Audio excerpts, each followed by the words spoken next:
they are like kind of mini hospitals. I mean, it's not just a hotel, right? They literally have nurses and people on staff, and so they have these protocols and procedures. And I don't know what's going on completely. I had heard that all of our elderly care facilities were locking down, and I'm sure they were going full on with the protocols for cleaning as you should. But shouldn't they be doing that in just about any facility?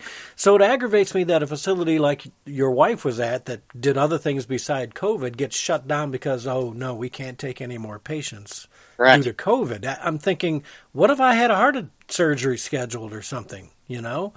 Why are you shutting down all medical just to take care of COVID when people still have heart attacks, pneumonia, and other issues, you know, cancer?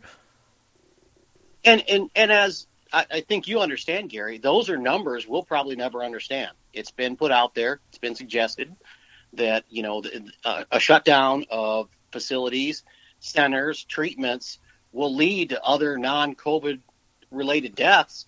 And will we ever know what those are? Yeah, you know? there was an interesting, on Facebook, somebody put out the other day just exactly what I was looking for. I think it was one of our state representatives, I think, actually found a website that had the math of number of heart attacks, number of pneumonia, number of cancer, all the deaths from 2019 by month, and compared them to 2020 by month. And you can see that COVID deaths are obviously quite large, but the heart attacks, all the other things that people died of last year at the same time are way down, right? So are people just not dying because they didn't go to the hospital, or are they just counting those deaths as COVID this year? Yes. Well, and that leads into what I brought up, you know, earlier, the two sides of the two perspectives. And the frustrating part of it was I see, you know, to have a perspective that I have on it relative to, you know, exercising personal liberty, letting our citizens make their own decisions to preserve our economic and financial stability, knowing it does bring some risk, without a doubt. Obviously, if we didn't social distance and we opened everything up, it will result in potentially more deaths. That's a given. Yeah. I don't would disagree. Yeah, I guess for me, I keep thinking, all right, I was good to see, because maybe people, if we had not shut down completely, maybe people wouldn't have taken the social distancing and everything else seriously. I think people do take it seriously now, and I think people can. We've got that option, right? Sure. If the masks work, then why are we shut down? Absolutely right. And if the masks don't work, why are you telling us to wear them? You know, you can't have it both ways, and it seems like the governor, for whatever reason, is trying to play both sides of the coin at the same time there, because you're forcing us to wear masks, but at the same time you're saying nothing will protect you, and so we can't open the shops and the restaurants, and it's the crazy hypocrisy, right? I can't go to Kohl's, but I can go to Walmart. Why? Because Walmart sells food. You know, if I owned a Kohl's right now, I'd be putting in a meat cooler and throwing some bologna in there, right? That's what I would do. Anywhere that sells, many of the places sell food, as you well know, sell alcohol and cigarettes and lottery tickets. Yeah, but exactly, right. I can go out and buy a lottery. I can walk into the gas station, buy a candy bar. I just walked into CVS and bought some stuff. I wore a mask, you know, because I assume that they want me to. I don't worry about me. I really don't. I don't know if I've had it or not. You know, part of me feels like that thing I had in February might have been it. But I do it for the other people. I don't want them to feel uncomfortable. You know what I mean? Sure. If I knew for sure that I had already had it and had the antigens in my body, I wouldn't be wearing a mask right now. I would proudly proclaim to everybody, I'm a survivor. I had it. I'm good. I'm immune. You're not going to get it from me. We're good. You know, I'd get a T-shirt made, man. Right. I'd get a T-shirt. I survived COVID. You know, maybe that's it. Well, there you go, right? They're going to put armbands or something. If you don't take the test and get the vaccine, they're going to put an armband on you anyways, right? Sure. And that's a lead into the idea too. When have we ever